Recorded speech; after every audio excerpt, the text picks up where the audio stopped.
Thom Hartmann here on the best of the rest of economic and labor news. You need to know this.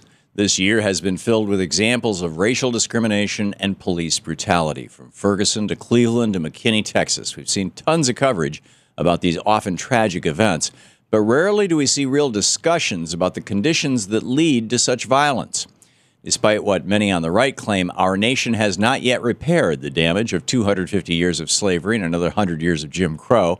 And the fact that we have an African-American president does not erase the institutional racism that persists in much of our country. In a recent op-ed in the Guardian newspaper, Congressman Keith Ellison explained how the systematic economic abandonment of black neighborhoods and the failed war on drugs created the violent police tactics that spawned the Black Lives Matter movement.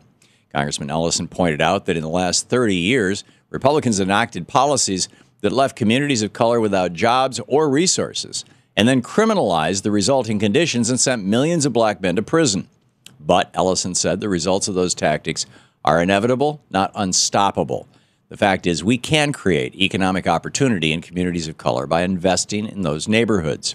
And we can stop police brutality with better training, more resources, and an end to Nixon's failed drug war. These are not radical ideas. They're common sense, and they benefit our nation as a whole as much as they benefit minorities.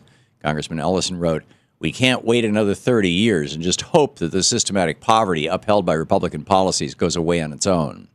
In order to be a stronger, more equal nation, we must lift up all our communities and put an end to institutional racism once and for all." The student debt strikers may finally get some relief. According to a recent announcement by the Department of Education, students who were tricked into taking out loans by some for-profit colleges may be eligible for student loan forgiveness. Considering that student loans are one of the only types of debt that cannot be written off in a bankruptcy, even a few students getting relief from these loans is big news.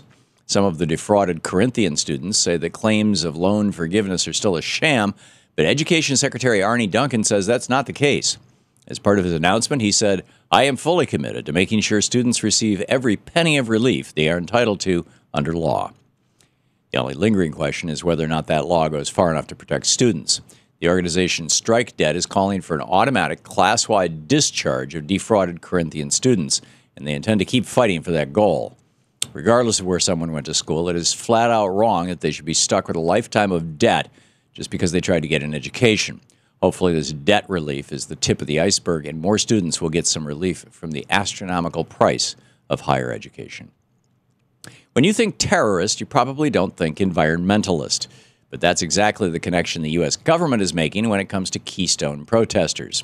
Last week, the Guardian newspaper revealed the stunning news that the FBI had labeled anti-Keystone activists as environmental extremists and investigated them as if they were terrorists. Those investigations included active monitoring by federal and local law enforcement, getting arrested for participating in protests, and being added to federal no-fly lists. And despite the fact that the FBI closed the investigation due to lack of evidence, many of these protesters are still being harassed by local cops and subject to invasive screening at every airport. Our Constitution is supposed to protect the right to petition our government, but the FBI managed to ignore those protections by labeling peaceful protesters as extremists and using the Patriot Act to violate their civil rights. If you think that doesn't just concern you, just wait till there's something that you'd like to protest. If you're a software developer, it's not surprising when you're asked to sign a non-compete agreement. But how would you react to such a rule if your job was making sandwiches? Last week, Senator Al Franken of Minnesota said that it's ridiculous to ask low-wage workers to sign agreements banning them from working for competitors.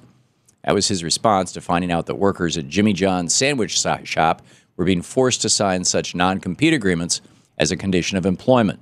And that is why Senator Franken, along with Senator Chris Murphy of Connecticut, introduced the Mobility and Opportunity for Vulnerable Employees Act.